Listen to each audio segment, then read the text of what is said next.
Hi, good morning, everyone. This is Belinda Brown with Equanimity Executive. I am a woman success expert, and today I will have as a guest in our Woman Empowered series, Andrea Jepson. I am really pleased to have her because I have met her about 6 months ago, and we had a great connection at a women event. And Andrea works for SE Wealth Management with Merrill Lynch, and she is a financial advisor. She is an excited woman, and she had an amazing career, and I want to talk about this a little bit with you. Actually, she is now in her second career after 20 years working as a lighting technician, where she was traveling the world with different bands, and she will talk about this and her transition to wealth management. And I would like to welcome Andrea today and thank her for being with us. Hi, Andrea. Thank- Hi, thank you very much for the opportunity. I always enjoy speaking with you. Yes, I know we had, great, conversation, and we are still working together on other conversation interested and related to women. Yes. So today, I would like you to talk about your transition Mhm.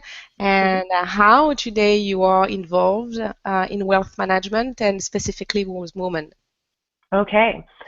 Well, like you said, I started my career many years ago. I started as a lighting technician working for live events, which eventually moved into working for music bands and traveling all the world.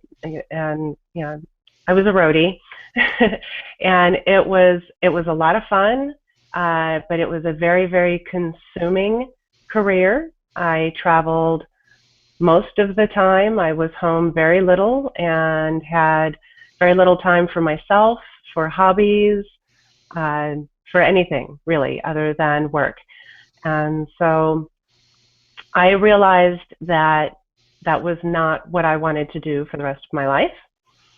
So I decided it was time to make a change, and that was very scary and hard.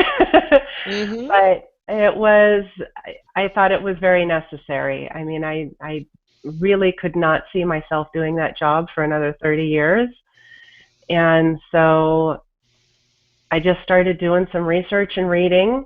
I took a Myers-Briggs test, and it said that I should either go into the financial services field or become a test pilot. And I thought, well, Wow. I Mm-hmm. don't think that test pilot is for me. So let's explore this financial services idea. So since I had not completed college the first time around, that meant that I had to go back to school. Mm-hmm. And so that was an adventure in and of itself. Going to school, going to college as an adult is such a different experience. You learn a lot more. You study so much harder, and I was a much more successful student the second time around than I was the first time. Because I knew why I was there and I knew what I wanted to get out of it Mm-hmm. and where it could Yes. really take me. So I went back to school and I graduated and interviewed with many companies, and it was a very difficult choice to try and find a firm that I felt was going to invest in me as much as I was investing in me. So I was happy that I got the offer that I did get, and I'm very pleased with my position now. And it has been and still is a long journey. Mm-hmm. Uh, Starting a second career when you're in the middle of your life and most of your peers are, buying, they're living in houses that they own and, they're very established financially. It was difficult to really take a step back and to understand I was not doing something that was going to make me happy in the long term, and I Mm-hmm. needed to make a very, very big change. It was Good. Good. And I want just, to go back to something that you have, said regarding going back to school. I know that many women are challenged at some point in their life, and they know that they want, to make a change, and they find out what they want, to do. And for you, it was going to the financial, realm.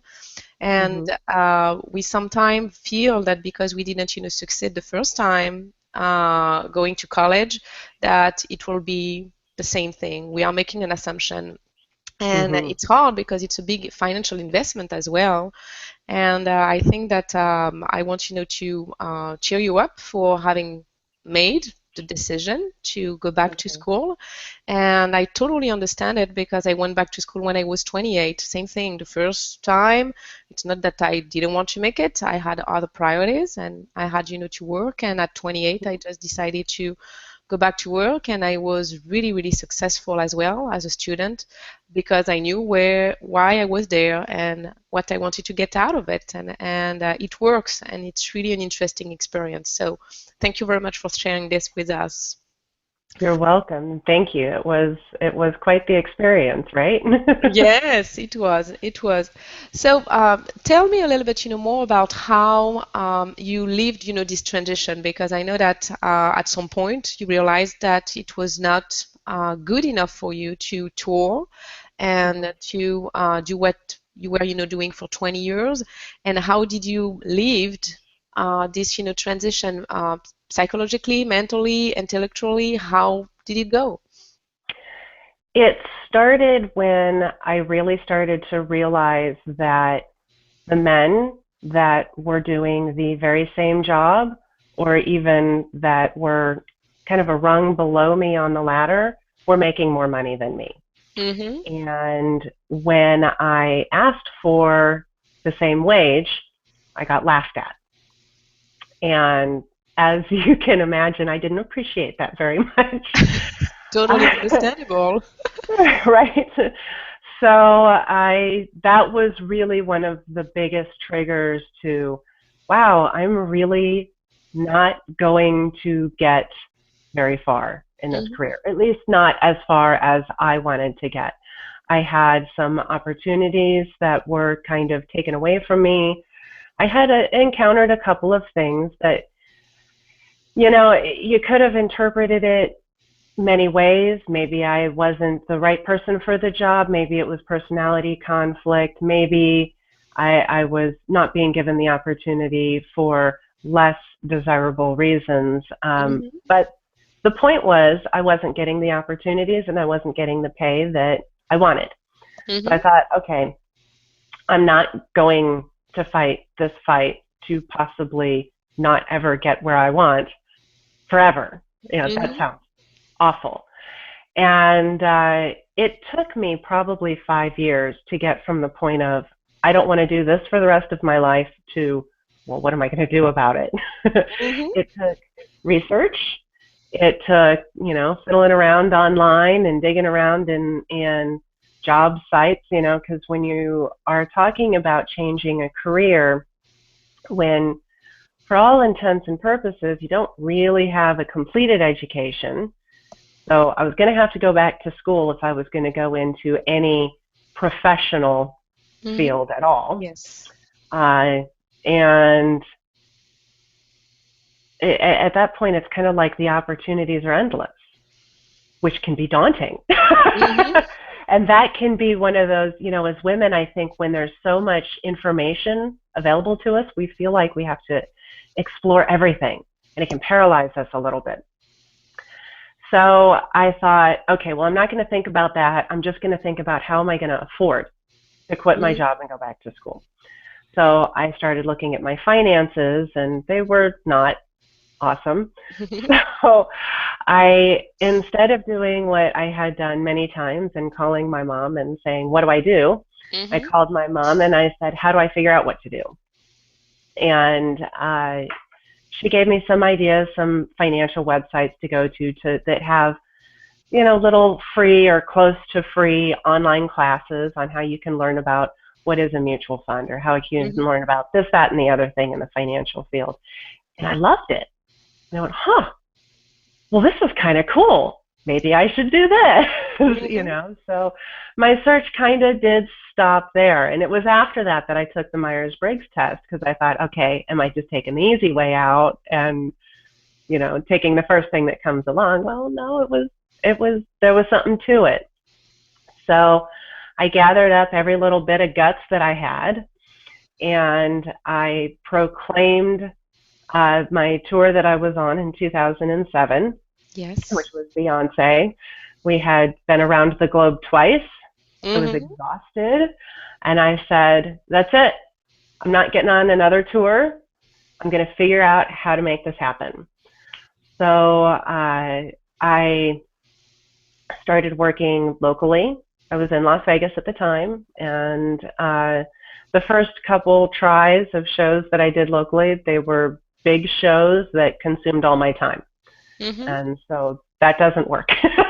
You can't have all your time consumed by work and go back to school. So I changed jobs several times in 1 year, which for me was a Unusual. little rough.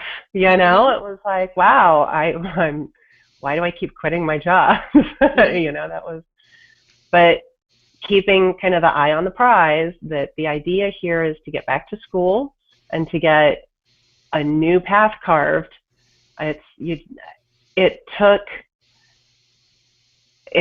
understanding that sometimes you're going to panic and Mhm. sometimes you're going to think, oh, what have I done now? Yes.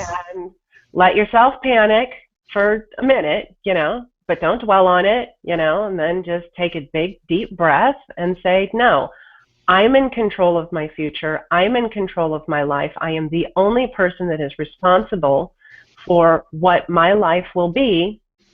And this is what we have to do right now. You look in the mirror and you talk in we's and us's, right? Let me, This is what we're going interrupt to you. do. Yeah, let me interrupt you here because I think that you have, shared many, many tips for women that are amazing. And this is what I am, doing actually with the women that I'm working with. It's that at some point you have, to take, responsibility for your future and not dwell into the difficulties. It's an easy way, and I think that we are all doing it, and it's I think healthy to do it, but just for a Mm-hmm. while. And after that, you have, to get the impulse and to take, responsibility for yourself.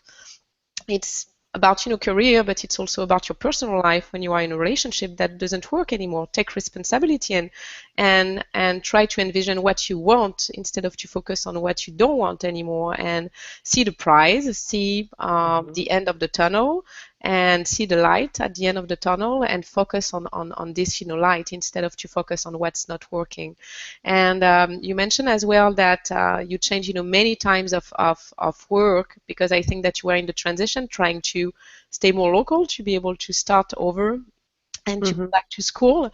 And I have, seen that a lot with my client, where within, the 2 years before they decide to make the change, they see themselves being unstable because Mm-hmm. they are just, trying to get out of what was difficult for them, and what was, their comfort zone.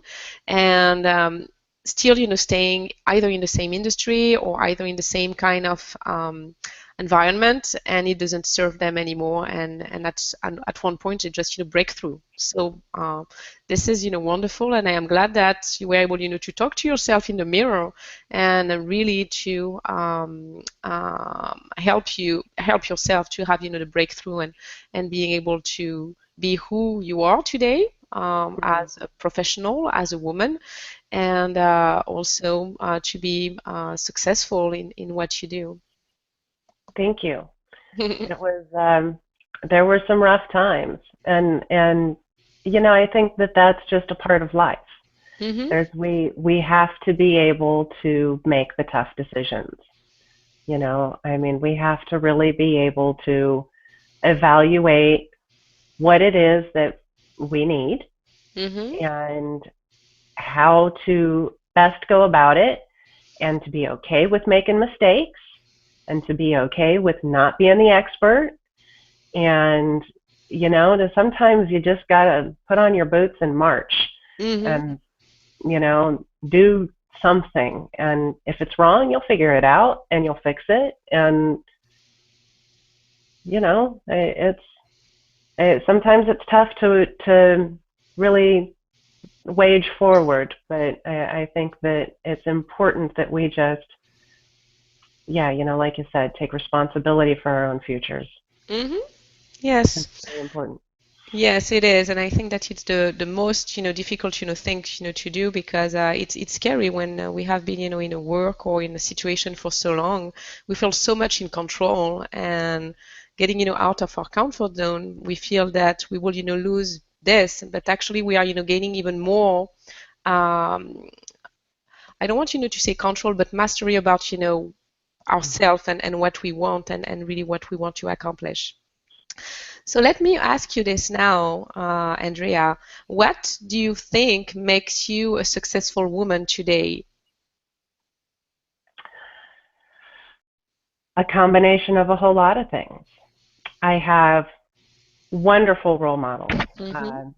My mother and her mom before her are exceptionally strong women. Knowing the difference between when to take no as an answer and when to not take no as an answer, Mm-hmm. I Yes. think is probably one of the best things that I learned. And it's from them that I learned that you take responsibility for yourself. You are accountable for what you do and how it affects those around you. And,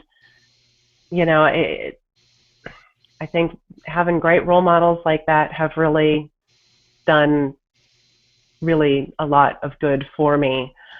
I also think that just the way that my path has been, that I've been very independent all along.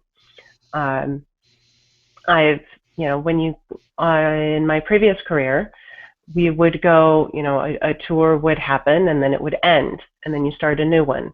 That's a whole different bunch of people. Mm-hmm. So you spend 6 or 8 months with a big group of people and then it ends. And it's kind of like moving.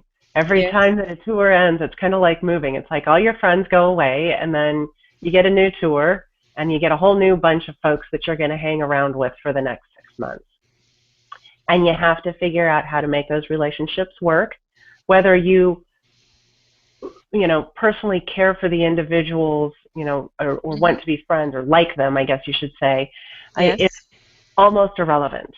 You Mm-hmm. have to live on the bus with your team, and you have to work together, and you have to accomplish this common goal every day. No matter what city you're in, no matter what country you're in, you've got to work together and accomplish this goal. Mm-hmm. And I think that the relationship building skills that come from that and the team building skills that came from that contribute a lot to just an ability to understand people. I installed shows anywhere from all over the United States and Canada to Ethiopia and Russia. And, at the end of the day, we all just want to get along. We Yes. all just want to have somebody to eat dinner with and have a nice conversation, Mm-hmm. and people just want to be respected.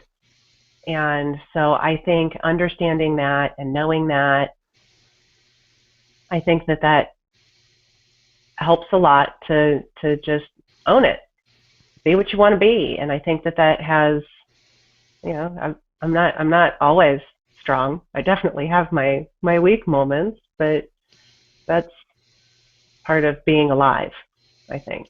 And I Yeah. think being okay with the way things go and being, I like the word mastery that you used. I think that Mm-hmm. that's almost better than control, because we don't we don't control things. We understand them, we react to them.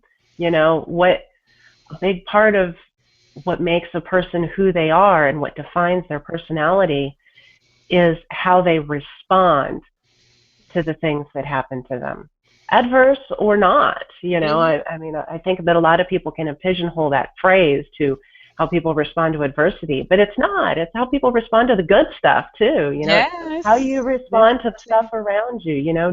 When it's awesome, do you embrace it, or do you stand Mhm. back and go, admire from afar? Or, I think that, uh, yeah, I think that mastery is a great phrase to use there. Yeah, thank you. Yeah, mastery, it's really about letting go of the need to control everything and everyone around us, and it gives us, really the opportunity, like you said, to observe and to respond and to enjoy the moment instead of to try to make things happen, the way that you want. Life, it's good and bad events, and I don't, love, too much, the good and the bad words, but actually, it's how you can, explain, this. But we have sequential events in our life, and we have always, the choice to respond to it the way that will, serve us, even if it's a bad situation, even if it's something complicated. We always have, the choice, in my perspective, to respond. We don't have any control on the event itself, but on how way to respond and to take the best of the situation if we can, if it's a situation where you can, see your best, but at least not, to stay focused on a difficult, events that will limit us, to move forward. Right. You talk about what was one of the things that made you successful, and you talk about, role models, and I have, heard that a lot. But I have also heard a lot of women telling me that they didn't have, role models, and that they had to become one for people around them, because they felt that it was their mission and purpose in life was to really Mhm. empower others and try to bring something to the community, or to the people that surrounded them. So this is a really important, thing, and many of our different guests talk about, these, role models that were so important for their success. And you mentioned as well your ability to connect, because you were living in a bus with people Mhm. from different, backgrounds, and definitely with, the job that you do today, with, wealth management and all the maybe misunderstanding or misconception about uh, wealth management and what it is today. It really help you to connect with people and to meet people where they are with their finance. And finance, it's really an emotional tie that we have, with money. And I can, talk about this personally, because we had this conversation several times. But you mentioned that it's certainly something that you have to overcome to be able to touch people and to connect with them in the way that they will finally be open to talk about wealth management and money and investment and everything that seems scary about it. So Mhm. I just wanted to notice that. So do you want, to talk about this for a little while, about, women and wealth and money?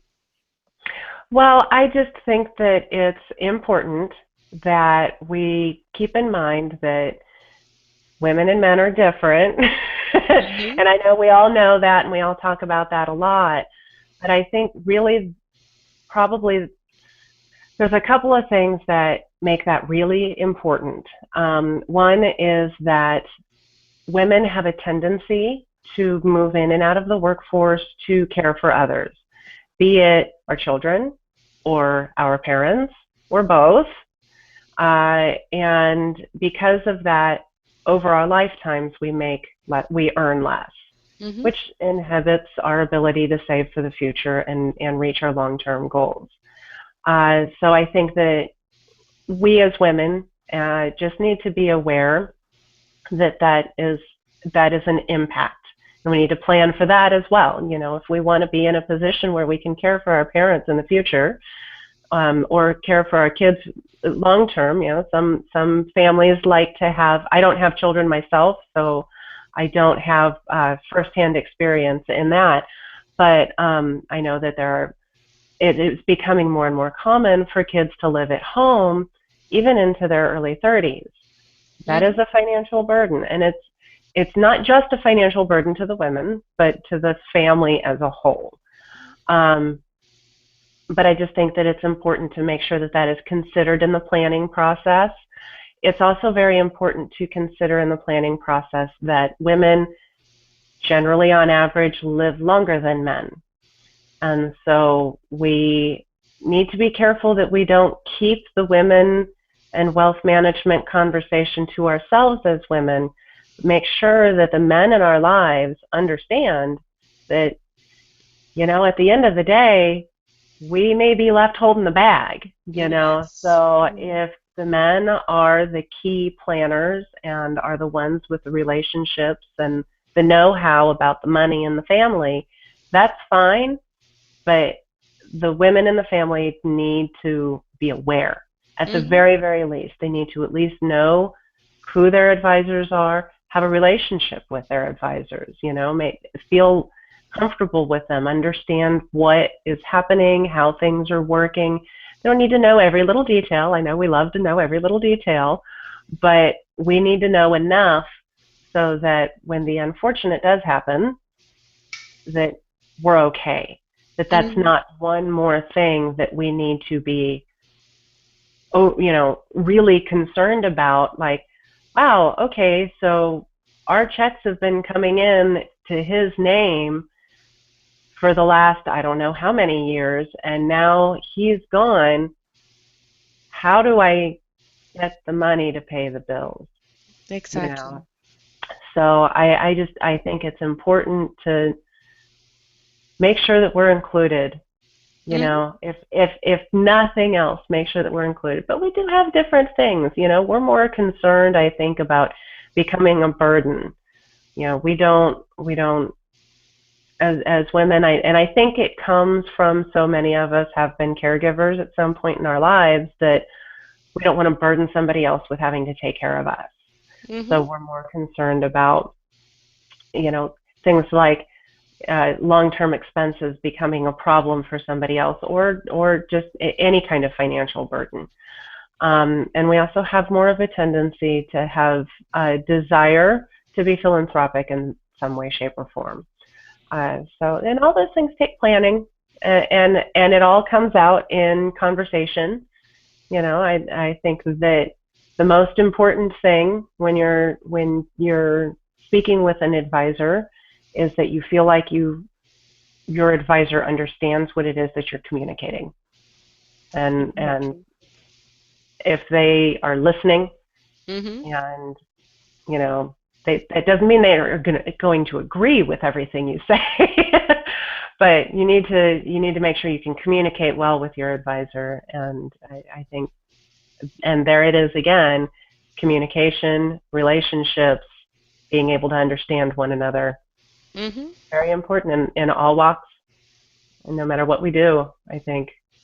Yes, definitely. And I really thank you for sharing that, with us because I am, working with many women that do not care about, money because they feel that they have, to give it away or to care first about others. And I think that those compassionate, women just forget at some point to take care of themselves because compassion, it's not only toward others, it's also toward us, and many of us we forget about this, and at one point in our life we can find ourselves in a really difficult situation if we don't plan for it and if we don't include ourselves in this caregiving plan that we have for our entire life. So I think that it's really critical for any woman today to include in their life just short period of time where they can, have a financial advisor, but also where they can, take care of themselves from other perspective, so emotional, perspective, mental perspective, and psychological perspective. They need time for themselves, and that's why at some point in their life, and I am working with women between 35 and 55, they just feel empty and drained, and it's because at some point they just forgot to replenish their level of energy to be able to sustain the pace that they have adopted for Mhm. 20 plus 30 years. So thank Mhm. you for sharing this. So another question that I have for you and that I am asking all my guests, it's about women, and you mentioned earlier that um, you wanted to transition because you could not get what you deserved and what you expected to get from your previous career. It was one of the points that you had, and that it might have a connection with the fact that you were a woman. So do you Mhm. think that women can have it all without a fight in our society today? I think that that is a very tricky question. Mhm. Yeah. And the reason is because it depends on each woman's definition and even ability to define what it means to her to have it all. Mm-hmm.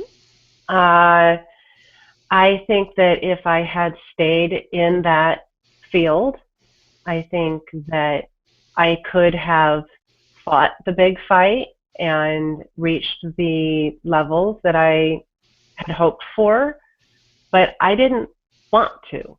Mm-hmm. And, it was more important to me to say, or to recognize, I guess, that this is going to be an uphill battle all the way. Mm-hmm. I may be able to make a change, and I do feel like in my many years in that career that I did change a few minds about the roles of women and what women can do and things along those lines. But I think that the battle would have been brutal and Mm-hmm. long, and I didn't wanna. And to me, recognizing that is part of being able to have it all. Perfect. Um, Mm-hmm. I want to be financially secure. Mm-hmm. To me, that's having it all. I want to be able to take vacations. I want to be able to have a nice home, have a nice car.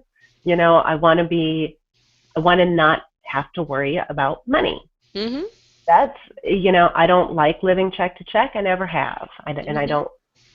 I don't wish that on anybody. I mean, but that's just from me. Some people love the kind of freedom and whatnot that comes with not being tied down, but that's not me. Mm-hmm. So it comes from the ability to define.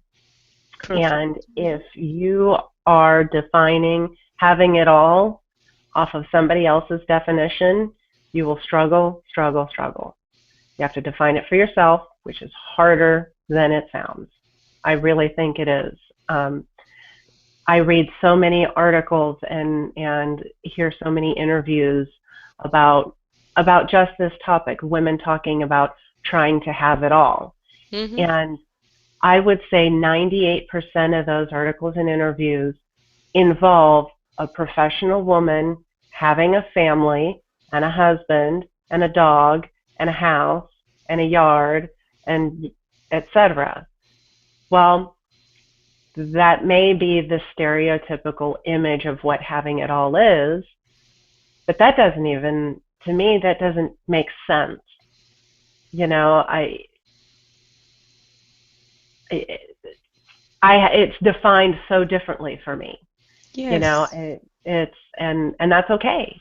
And Oh, I think that yes. that's important to understand that the ideal is not the ideal that is placed upon us is Mm-hmm. not our own personal ideal.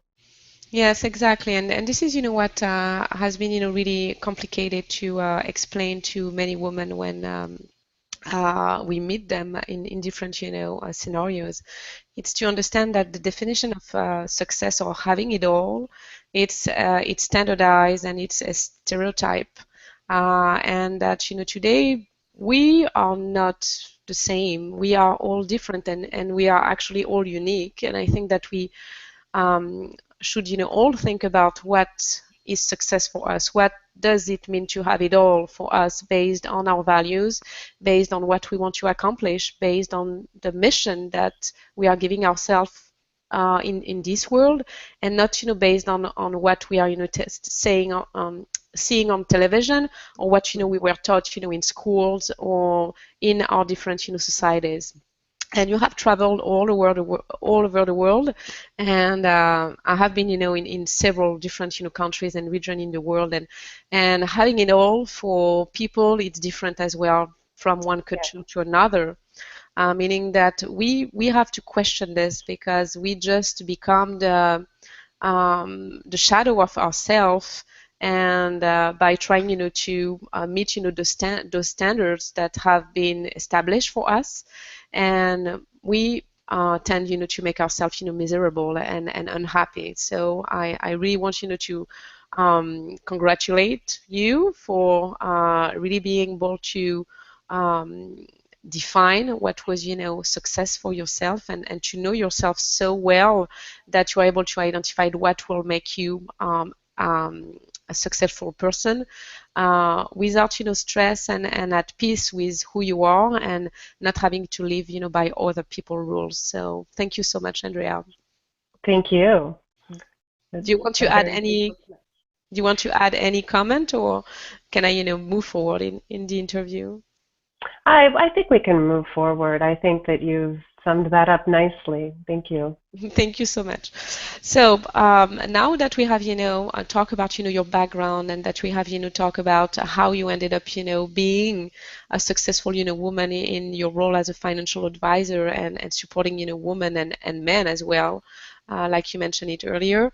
What would be, the tip or advice, really something that people could, take for themselves, and they'd start, to implement today to be able to succeed effortlessly.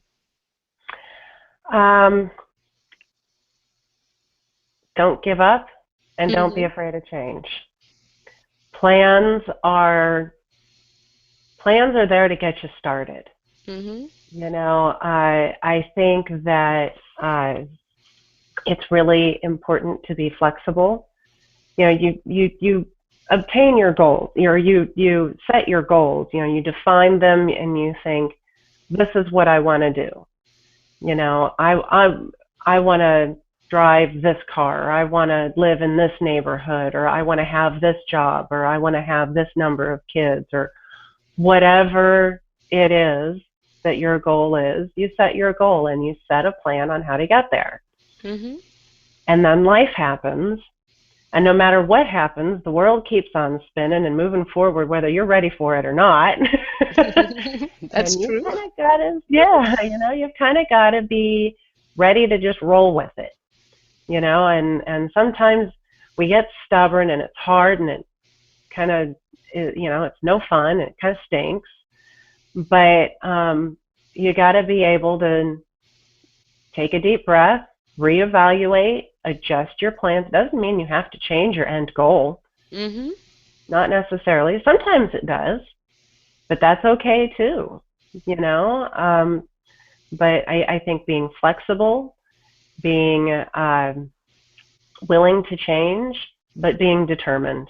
Hmm. I I really think that's it.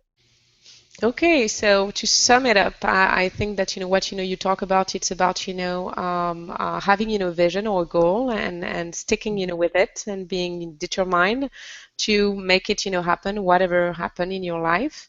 And if the plan has to change, just be flexible, and just tweak it a little bit to make sure Yeah. that you are still staying on the road. So that's wonderful. So, Andrea, I would like, you to share some information about how we can, reach out to you, because I think that many women that would have, seen this video want to be in touch, with you. So, what would be the best way to connect with Andrea and to talk about your transition, but also about what you do and about wealth management? Well, probably the easiest way would be to just send me an email, Yes. which I think we can attach that at the end. Videos. Yes, Yeah. definitely. It Okay. will be attached. Yes. So Hmm. yeah, we'll attach that on there. And that that really is. I Okay. like direct, and I do. It does seem that calls get missed, and we can play phone tag so much that I kind of think that email is actually more efficient sometimes in that first connection. But I love meeting people face to face, and to me, this is close enough, Mm-hmm. for people who live across the country and whatnot. I'm not afraid to get on a video chat or something like that. I'm more than happy to. I'm on Skype as well, and Perfect. this is Google Hangout. So I'm always happy to talk to people and meet people. I love meeting people. Mm-hmm. You are, being really an inspiring, woman. I have, met you 6 months ago, and we had, so many interesting, conversation about women, and that's why I wanted to have, you here today to be able, to share your experience, to share your success, to share your energy, and to share your perspective about how women can succeed today, because I think that many women in the world today feel that they have to struggle, and I know that it's something that um, has been part of our life, and one day we just realize that actually fighting it's not the only option. You can fight for something, and at some point you just realize that you take responsibility for your own success and your future, and you start to build something that will make you happy, fulfilled, secure, and inspiring as well. So I really want to thank you, Andrea. I will close this interview, and I really appreciate that you took the time this morning, knowing that we had also something scheduled last week, and unfortunately technology was not with us. It And happens. so thank you very much, for watching us. You will have, all the information regarding this Google Hangout and the contact information of Andrea if you want to contact her. And this was the Woman Empowered series, and we had as a guest Andrea Jepson. Thank you so much, Andrea. You're welcome. Thank you so much. Have a wonderful day. Thank you. You too. Have a good day. Bye bye. Bye bye.